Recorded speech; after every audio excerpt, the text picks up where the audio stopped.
Sejarah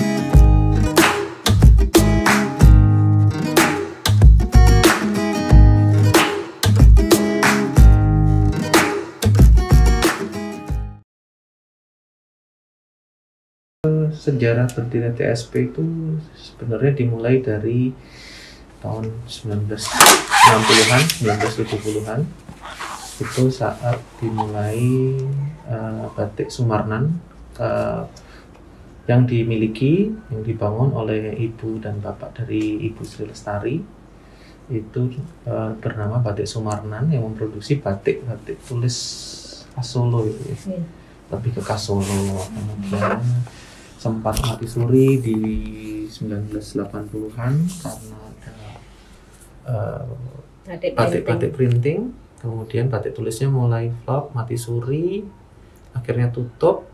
Kemudian di pertengahan 90-an itu Ibu Sri Lestari mulai membangun lagi, mengumpulkan kembali pembatik-pembatik X dari Batik Sumarnan.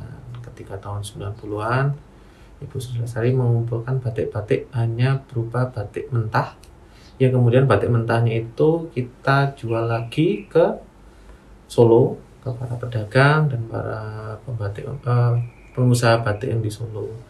Jadi dimulai tahun 1990-an itu kita mulai produksi sendiri, tapi belum ada brandnya, dan itu semuanya dijual hanya setengah jadi atau setengah matang. Baru di tahun 2000-an ya, dari tahun 2003, 2002, 2003 itu mulai batik kami mulai dibikin dari mentah hingga matangnya, istilahnya selesai batik jariknya gitu. Dan mulai tahun 2005 nama brand TSP ini mulai diperkenalkan. Jadi sebelumnya belum ada brandnya, jadi cuma jual batik mentah saja. Jadi mulai tahun 2005 brand TSP ini dianggap lahir dan mulai memproduksi dari kain mentahnya sekarang jadi kain yang sudah jadi gitu, tahun 2005 hingga sekarang. Berarti itu tuh batik TSP ini tuh lebih ke arah kain-kain ya Mas? Betul, produksinya adalah hampir 95% itu kita produksi batik tulis, sisanya hanya batik cap. Oke, baik Mas. Terus nih, waktu awal merintis dahulu, apa saja sih penunjang yang dibutuhkan untuk memulai membangun TSP Wonogiren ini? Soalnya pasti mungkin banyak ya peralatan yang dibutuhkan atau alat cetaknya dan lain sebagainya. Itu mungkin yang pertama kali kalau dengar dari cerita Ibu Sri Lestari itu, yang pertama itu pasti soal modal.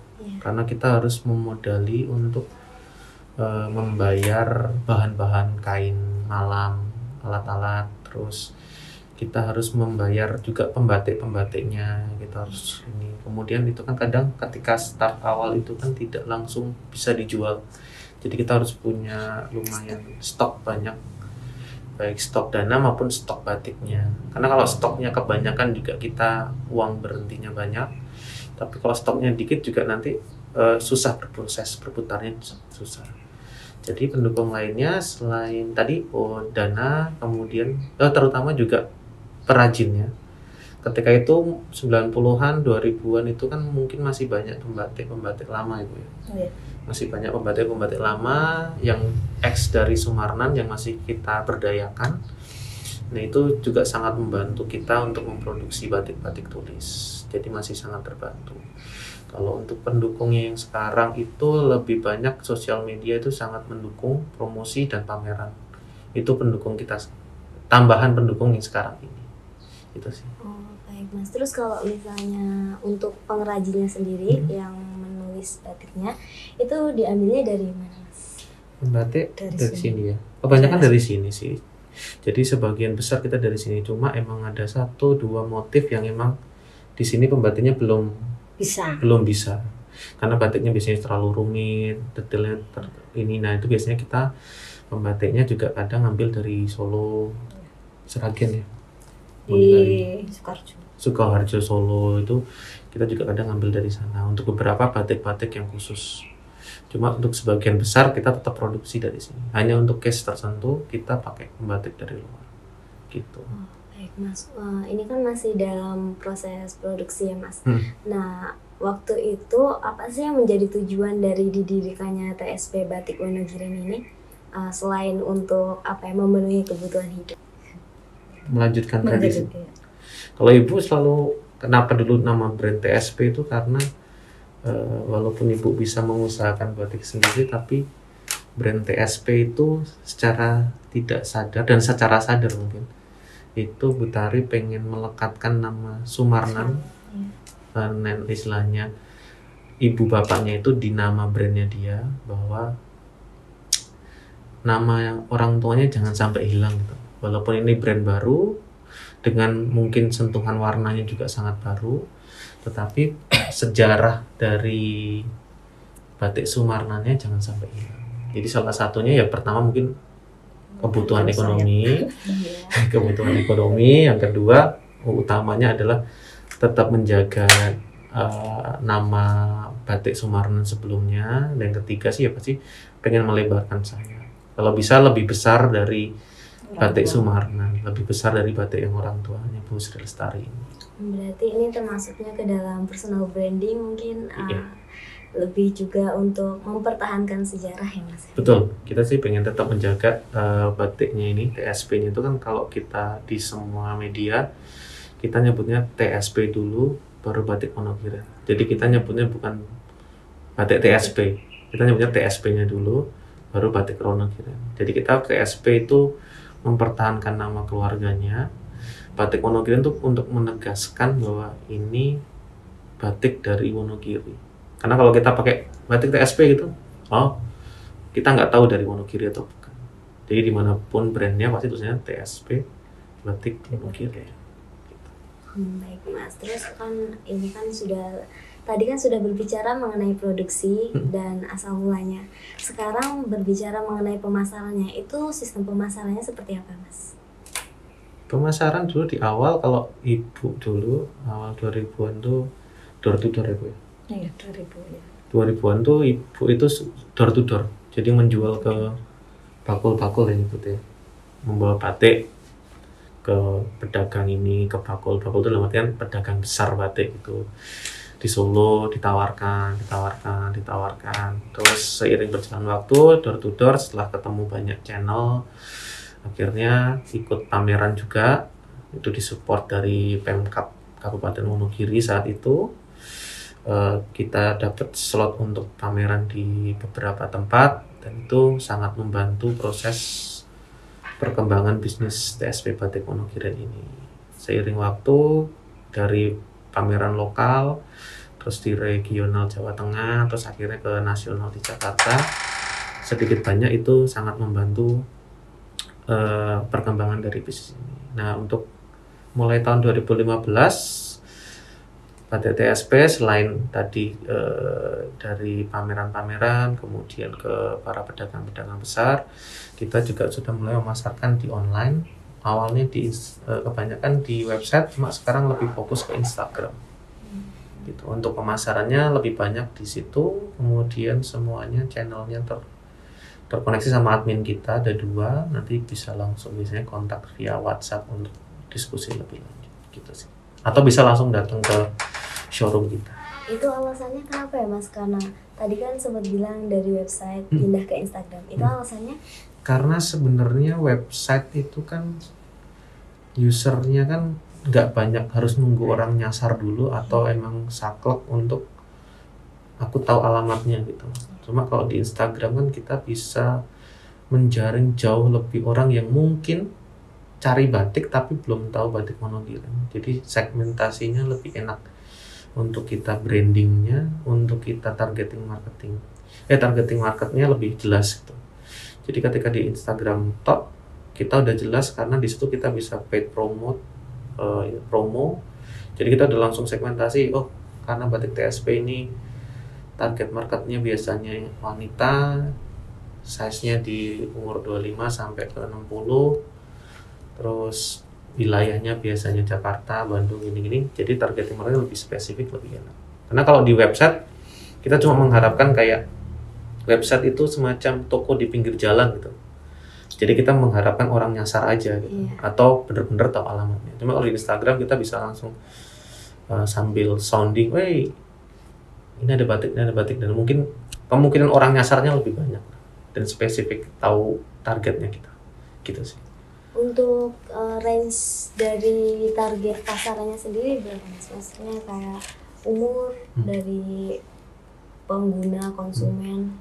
Umur yang kita pakai sekarang sebenarnya untuk misalnya kita pakai promo di Instagram itu kita di umur 25 sampai 55 sebenarnya. Hampir semuanya 90 sekian persen itu wanita. Kemudian untuk visitornya itu rata-rata di 30 dan 40-an. Itu yang paling tinggi. Kemudian yang di atas 50 sama di bawah 30 tuh ya 11-12 lah. Nggak terlalu banyak. Itu apa yang kita tangkap di data di Instagramnya itu kurang lebih sama yang kita tangkap di offline-nya. Jadi penjualan di pameran yang datang juga kurang lebihnya sama dengan yang ada di Instagram.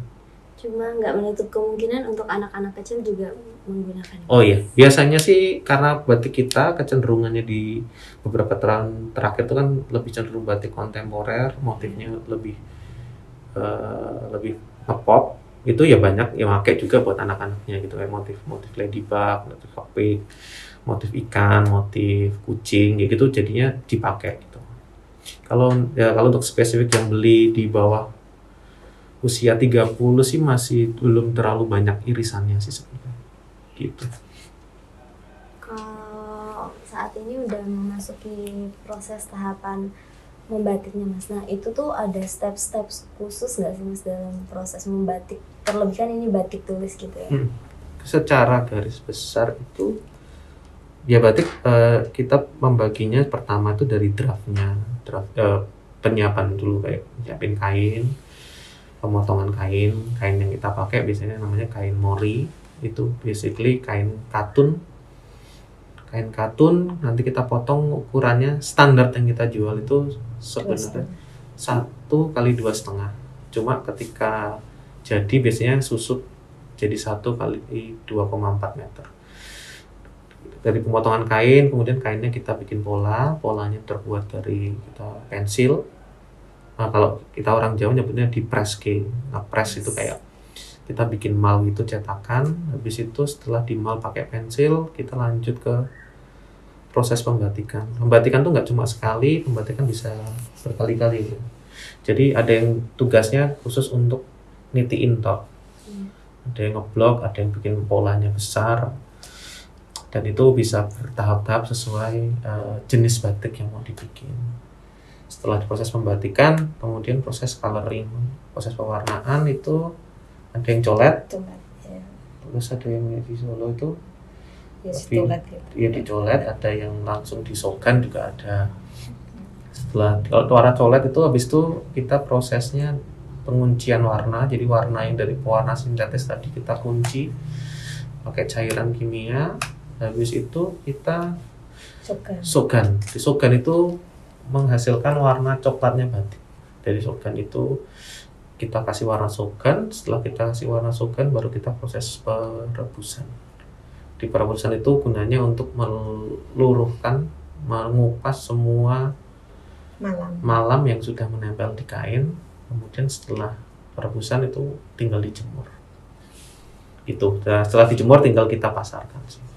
Berarti cukup panjang juga ya Mas untuk tahapannya sendiri. Itu ada trik-trik khusus gitu nggak Mas? Mungkin kayak proses penjemurannya atau seperti apa gitu? Kalau biasanya untuk jemur batik itu kan nggak boleh sinar panas langsung. Jadi kalau kita ngomongnya itu diangin-anginin aja gitu. Jadi dijemur tapi ada atapnya gitu. Jadi kita gunain tidak cahaya matahari langsung, karena efeknya sih biasanya batik-batik itu warnanya nanti jadi pudar. Terus nyucinya harus pakai deterjen khusus. Kalau orang Jawa dulu nyebutnya lera. Cuma sekarang ini banyak produk-produk deterjen khusus yang khusus batik. Itu ada, bisa dicek di e-commerce gitu, biasanya sudah ada brand yang emang khusus batik. Jadi tidak harus cari lerak spesifik gitu. Ya, udah ada yang cair. Udah ada sabun cairnya sudah ada. Gitu. Nah, berbicara mengenai TSP Batik Wonogiri sendiri, seperti pada umumnya batik di daerah-daerah lain pasti memiliki ciri khas tersendiri. Untuk TSP Batik Wonogiri sendiri itu ada nggak sih mas ciri khas khusus yang mencirikan bahwa inilah produk TSP Batik Wonogiri?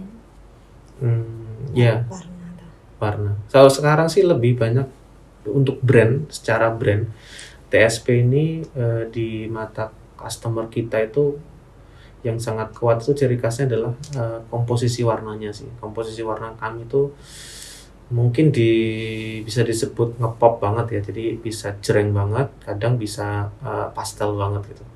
Itu kelebihannya brand utama ya branding TSP-nya. Tapi secara sejarahnya sebenarnya batik Wonogiri sendiri itu ciri khasnya itu ada 4 kalau nggak salah, itu motif remukannya yang tetap masih kita pakai, remukan sogannya, terus motif sekarang tuh motifnya bunga, terus ada beledaan gitu, beledak, jadi motifnya itu beledak, terus kurang lebih ada satu lagi. Nah itu jadi sebenarnya secara brand utuh TSP Batik Wonogiri itu tetap membawa identitas batik Wonogirinya, cuma dikemas lebih modern ala TSP.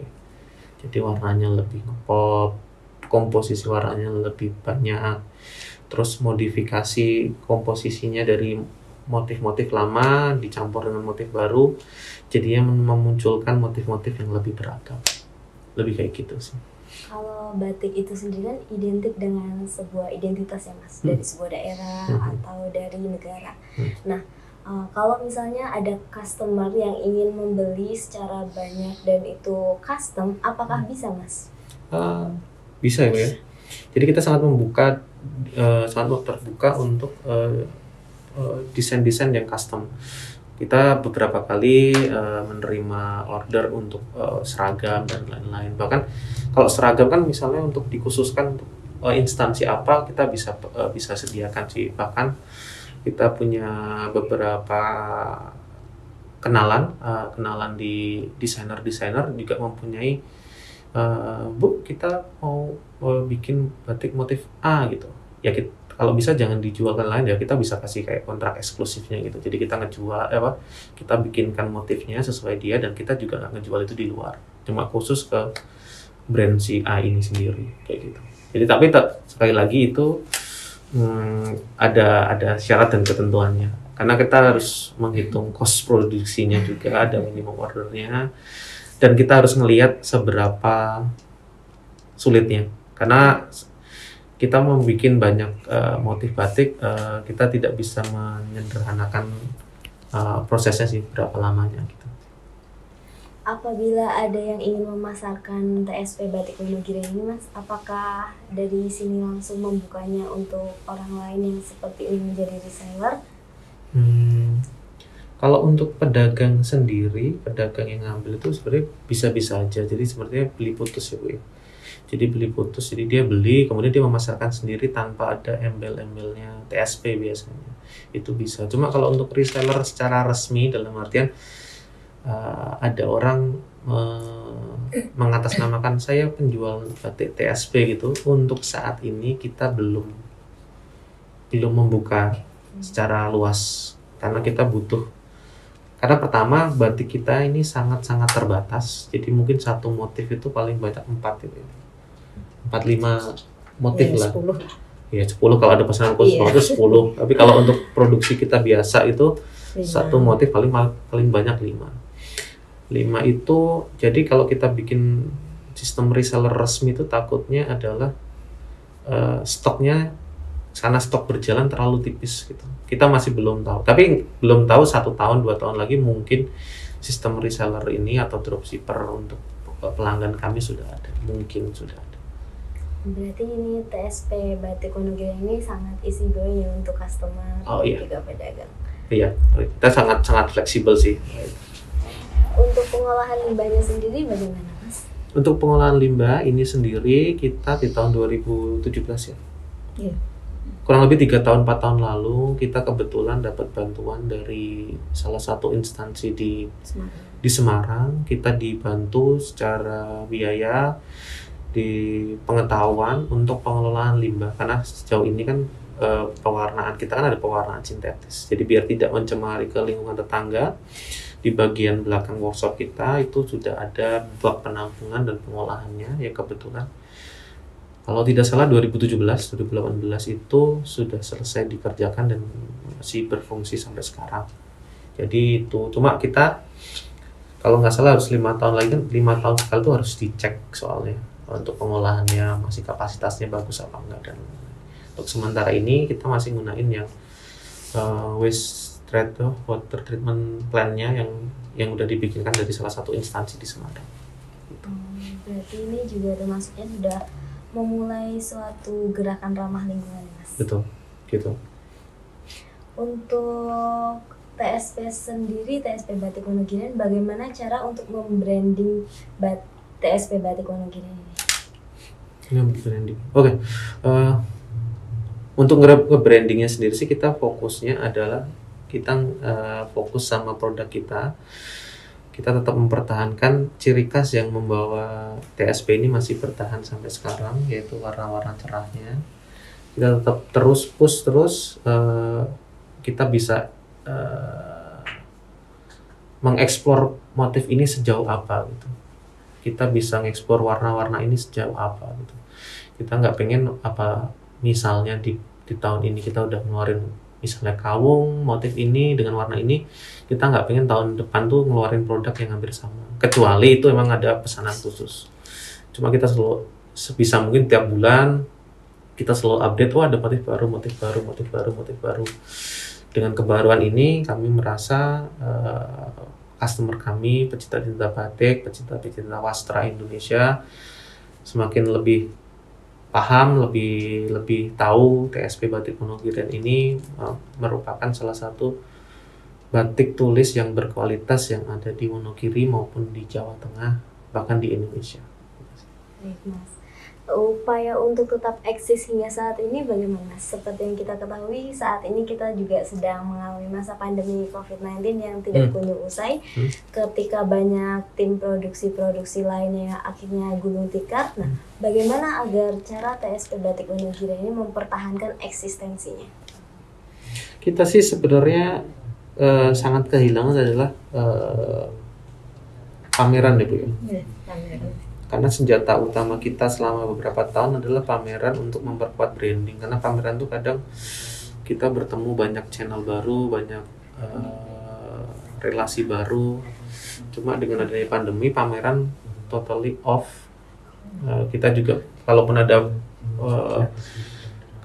ada tawaran pameran, kita juga belum bisa berani untuk launching demi kenyamanan bersama. Cuma kita 1 tahun ini benar-benar push cuma dari online. Jadi kita sebenarnya pameran tapi versi online-nya gitu. Jadi ketika ada orang bertanya via WA, Pak tolong fotokan ini, tolong fotokan ini. Nah, kita seperti kayak ketemuan gitu. Oke, kita fotokan dalam jembrengan besar. Kalau nggak kita fotoin satu spot ini, mana yang dimiliki? Karena kecanggihan teknologi dan aplikasi chatting kan bisa ditandai, bisa pilih yang mana. Jadi proses diskusi yang biasanya offline di pameran itu kita lakukan via chat. Kemudian kita mudahkan dengan sekarang dengan banyaknya kurir-kurir juga lebih gampang, pengiriman lebih gampang. Bahkan untuk kita juga walaupun online, secara online via WhatsApp, kita juga menghargai orang yang emang belinya banyak, pelanggan. Seperti halnya di pameran, kalau ibu ketika ketemu pelanggan di pameran belinya banyak, pasti harganya spesial. Harga pelanggan pasti ada harga pelanggan. Jadi kemudian kalau misalnya ada pelanggan baru, ada diskon nggak? Mungkin kita belum ngasih diskon, tapi untuk sebagai perkenalan mungkin kita akan kasih free ongkir. Jadi bukan hanya e-commerce tertentu yang ngasih free ongkir, tapi kita juga kadang untuk beberapa kasus kita kasih free ongkir di bulan tertentu atau di minggu tertentu kita kasih free ongkir. Gitu. Terima kasih, Mas. mendekati akhir nih Mas, harapan dari TSP Batik Wonogiri ini untuk kedepannya seperti apa?